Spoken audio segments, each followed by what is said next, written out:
The mate in Argentina is it's a very culturally important tea and kind of ritual that they do. You would be sitting in a circle, usually with your friends or different acquaintances, whether you were in school or at a park, and there would be one person serving it, and they would pass the mate around from person to person, and it would just kind of be floating around mid-conversation, and it was a very social act. And so the significance, I think, pointed directly to what Casa was about.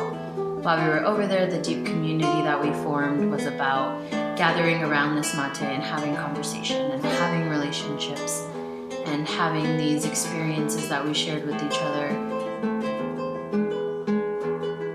It made me find a more whole version of myself, a more authentic version of myself.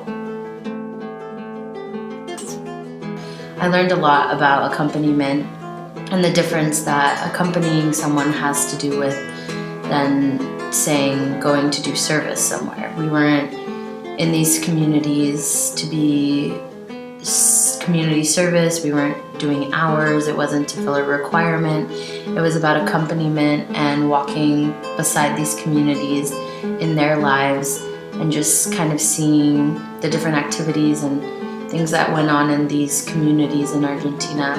And it was such an eye-opening and enriching experience.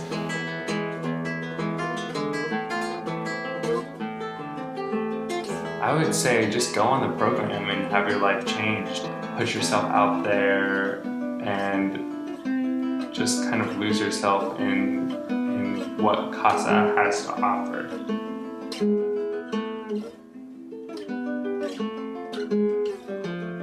We had some of the most genuine and selfless relationships I think that I've ever had with complete strangers, because we were not going into these sites with any agenda, with any service projects or anything in mind. It was really just openness with the hope that, these relationships would form, and it happened so beautifully over the semester.